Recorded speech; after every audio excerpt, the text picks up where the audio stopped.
Welcome back, student. In the previous lecture we have started our discussion about introduction to the wave and how this wave propagation can be explained in the mathematical way. So we have reached till this equation dou square E by dou t square minus u square dou E square by dou z square. Just once again try to write it down. Okay, so can I replace this dou by dou t by j omega? Yes, I can replace. So let's once again try to solve this. So I will write it here. So j omega square into, since it is a vector field, can I represent in the phasor form as ES? Yes, I can. Minus, I will keep this u square for a time being here only, u square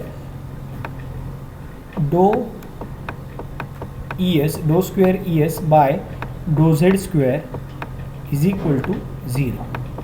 Okay, this is the equation we got. Now, can I replace this j omega bracket square as j square into omega square? So j square will turn out to be minus 1. So can I write this as minus omega square es minus this remains as it is.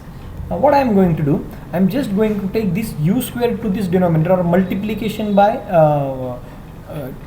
division by u square to each term of this equation. So I will get this as minus omega square upon u square es minus dou square es by dou z square, just try to sort it out, is equal to 0.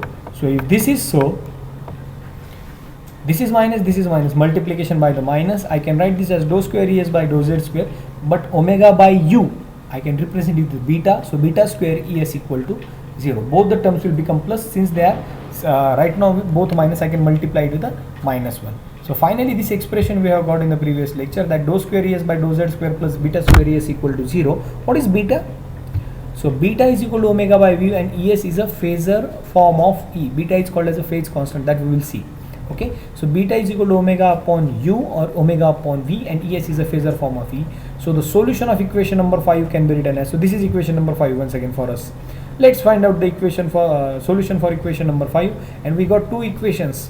Once again, E plus E minus, so A, so this C1, usually you write it in terms of C1, C2 in mathematics. So A, e raised to j omega t minus beta z, and E minus as B, e raised to j omega t plus beta z. It's a linear second order partial differential equation. If you try to solve it, E is equal to A, e raised to j omega t minus beta z, and you have another equation. Try to remember, this is with a minus sign, this is with a plus sign. What this minus and plus sign indicate, when we will see the wave equation, the concept will be more and more clear. So E is equal to A e raised to j omega t minus beta z plus B e raised to j omega t plus beta z, where A and B are real constant, considering imaginary part of equation number 6. So if I want to write this imaginary part, how I can first of all expand this e raised to j omega t minus beta z, I can write this as cos of omega t minus beta z plus j sine of omega t minus beta z. So what will be the imaginary part? Sine of omega t minus beta z. So let's see. So equation number 9 is a wave equation. Let me see this once again.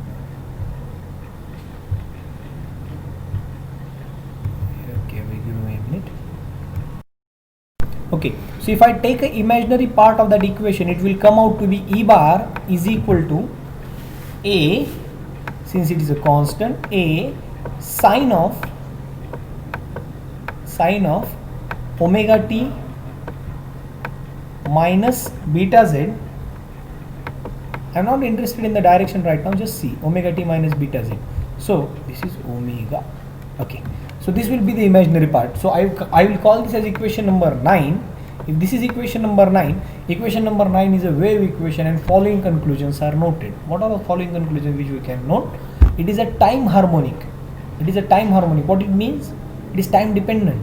We assume time dependence on e raised to j omega t, since it is a term omega t coming into the picture. A is the amplitude of the wave. Perfectly okay. Omega t minus beta z is a phase of the wave, and it depends on time and space variable z.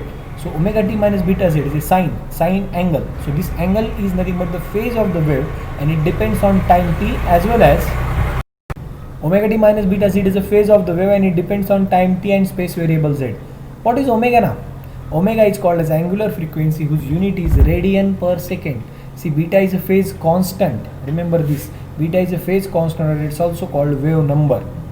So unit of beta is radian per meter, but unit of omega is radian per second. So these are 4 conclusions we can make. We can make certain more conclusion that you have already seen in the unit number lecture number 2. So let's consider next thing. Due to the variation in E, okay, due to the variation in E, since it is a sinusoidal function, E bar is equal to a sin omega t minus beta z. Can I write this into the sinusoidal form? Yes, I have drawn this into the sinusoidal form with this half cycle as lambda by 2, first cycle as lambda, then 1.5 cycle 3 lambda by 2, second cycle as 2 lambda.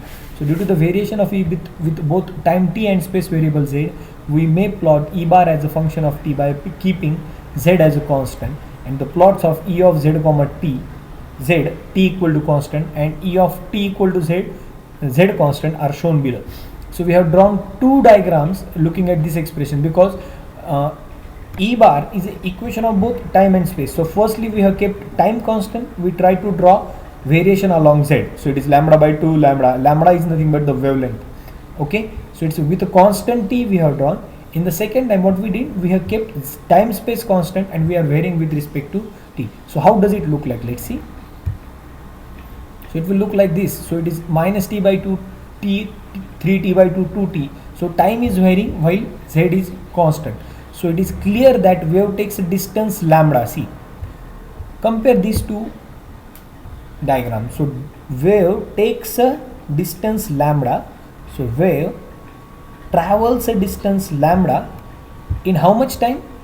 In time t. So wave takes a distance lambda to repeat itself, and hence lambda is called wavelength. So it is a length of a wave. It's a length of a wave, or a time t is taken to travel a distance lambda. Therefore lambda is called wavelength. And from second figure, the wave takes a time t to repeat itself.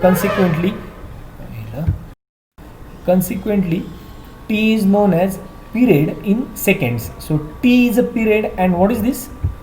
Lambda is a wavelength. So whether we can establish certain relationship between them, let's try to establish a relationship between this capital T and lambda, because T is also representing a complete cycle, lambda is also representing a complete cycle. If that is so, can we have certain distance? Like you might be having a relation, you might know that speed and time, or distance and speed.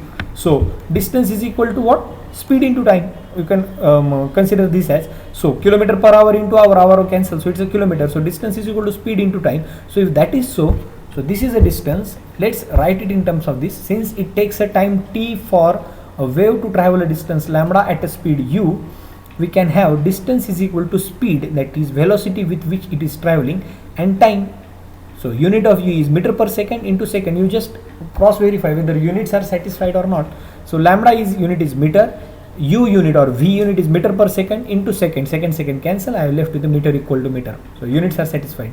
Or this velocity v is equal to f lambda. You might be knowing that c by lambda or f lambda. C by lambda is equal to f. Yes or no? C is velocity of light in air. So u by lambda is equal to, or u by f equal to lambda. You can write it in any ways. It's simply what I did. I have taken this time into the denominator. 1 upon time becomes frequency comes here, and u equal to f into lambda. That's it. Nothing else. So where f is equal to frequency is equal to 1 upon time. So u is equal to f lambda, or f equal to 1 upon time, and omega. Now I can replace omega equal to 2 pi f, t equal to 1 upon f. You can put this as 1 upon f means 2 pi upon omega. So 2 pi upon omega is equal to 1 upon f is equal to time. And finally you just have beta is equal to omega by u, which already written because it's a basic thing, because from this particular expression also this wave equation is derived. So t equal to 1 by f, 2 pi by omega, and beta equal to 2 pi by lambda. So equation number 13 shows that for every wavelength of a distance, travel wave undergoes a phase change of 2 pi radians. What I mean to say, for every wavelength distance traveled, wave undergoes a phase reversal of 2 pi radians. So beta is what? Phase constant. So it is phase constant. So 2 pi unit is radian per meter. Unit of beta is what I mean. Unit of beta is radian per meter. And what is the meaning of this statement? To travel a distance lambda the phase undergoes a reversal of this is pi by 2 and this is pi. So this is pi and this is pi by 2 pi.